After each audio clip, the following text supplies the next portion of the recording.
Nah, kembali lagi bersama saya. Masih dari segi pembahasan dampak virus corona atau COVID-19 ini. Nah, pada hari ini kita akan membahas dampak virus corona atau COVID-19 terhadap perdagangan ekspor impor di Indonesia.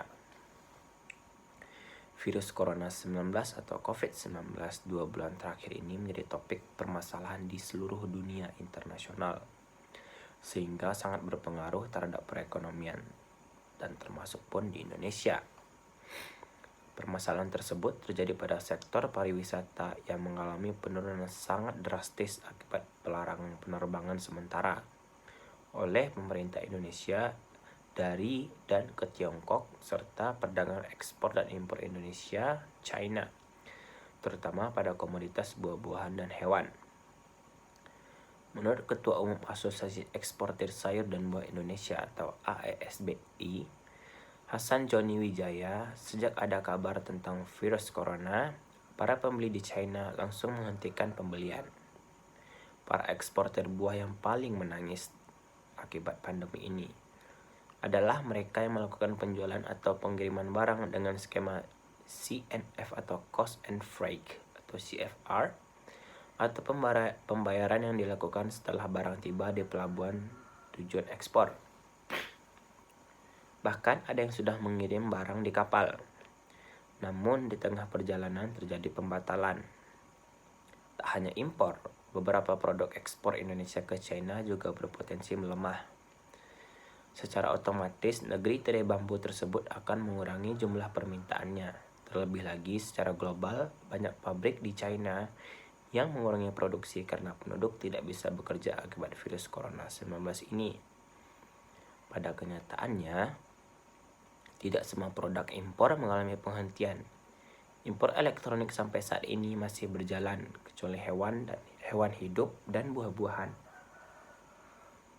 Larangan impor ini diambil untuk mengantisipasi penyebaran virus corona dari hewan.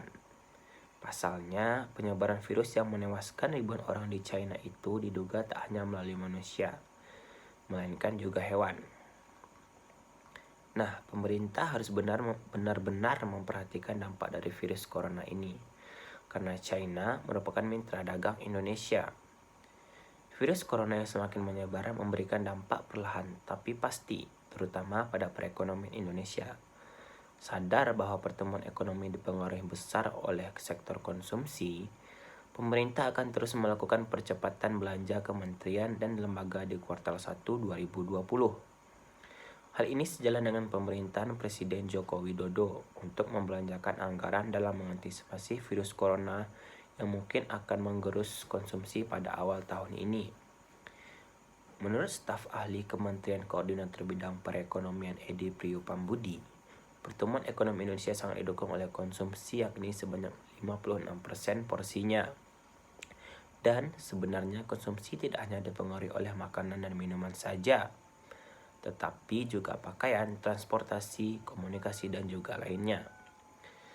Selain fokus pada belanja, kementerian dan lembaga pemerintah juga akan fokus dalam menyalurkan bantuan sosial agar seluruh masyarakat bisa segera menikmati bantuan tanpa terhambat dampak virus corona 19 ini.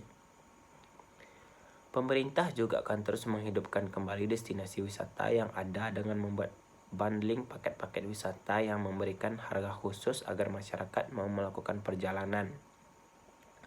Selain mendorong belanja pemerintah, nantinya belanja padat karya untuk kegiatan produktif juga akan terus didorong, serta dilakukan percepatan penyerapan kredit usaha rakyat atau KUR, seperti meningkatkan plafon penerimaan KUR. Terkait dengan dampak perdagangan yang disebabkan oleh penyebaran virus corona, menurut Kepala Badan Pusat Statistik Suharyanto, belum ada dampak signifikan virus corona terhadap kinerja perdagangan Januari 2020. Pihaknya belum dapat mengungkapkan secara detail terkait angka ataupun realisasi ekspor dan impor antara Indonesia dan China pada Februari 2020 karena masih berjalan hingga saat ini. Nah, semoga saja kejadian luar biasa ini tidak berlangsung lama agar perekonomian dunia, khususnya Indonesia, kembali normal sehingga ekspor dan impor berjalan seperti biasa. Terima kasih.